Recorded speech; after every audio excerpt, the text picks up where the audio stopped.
శ్రావణి మరొక రెసిపీతో మీ ముందుకు వచ్చేసాను. మసాలా వడ. Let's watch. కావాల్సిన ఇంగ్రీడియంట్స్ చూపిస్తానండి. శనగపప్పు ఆల్రెడీ 4 hours ముందే నానబెట్టి పెట్టానండి.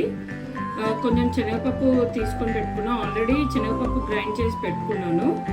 సాల్ట్, ఉల్లిపాయలు, పచ్చిమిర్చి, కరివేపాకు, కొత్తిమీర, పుదీనా, జీలకర్ర, అల్లం ఇవన్నీ అయితే వేసుకొని ఇప్పుడు మీకు వడలేసి చూపిస్తాను అండి. జీలకర్ర, అల్లం, కరివేపాకు, కొత్తిమీర, పుదీనా, ఉల్లిపాయలు, పచ్చిమిర్చి, కొంచెం సాల్ట్,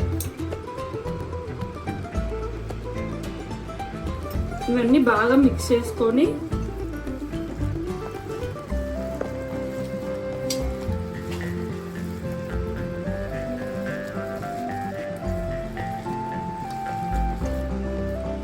బాగా మిక్స్ చేసుకోవాలండి.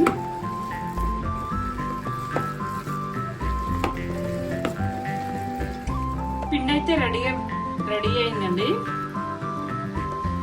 కడాయి పెట్టుకొని ఆయిల్ కూడా హీట్ అయింది.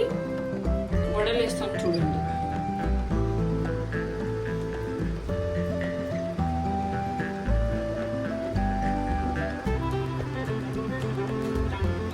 ఫ్లేమ్ అయితే లో ఫ్లేమ్ లో ఉండాలండి. లో ఫ్లేమ్ లోనే కుక్ అవ్వాలి.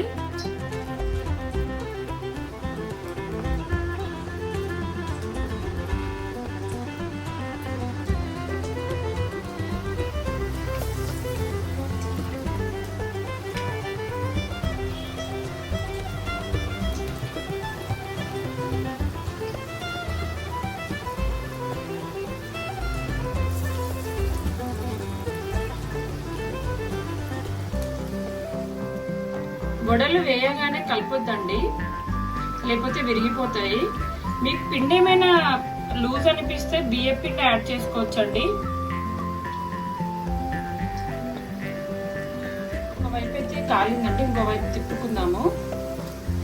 గోల్డెన్ బ్రౌన్ అయ్యే వరకు ఫ్రై చేసుకోవాలండి.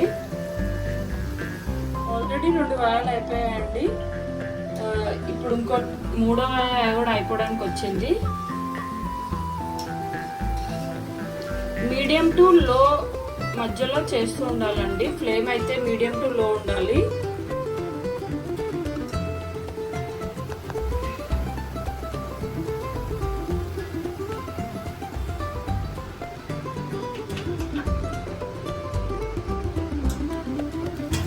మసాలా వడలు అయితే రెడీ అయిపోయిందండి. టేస్ట్ చేద్దాం రండి.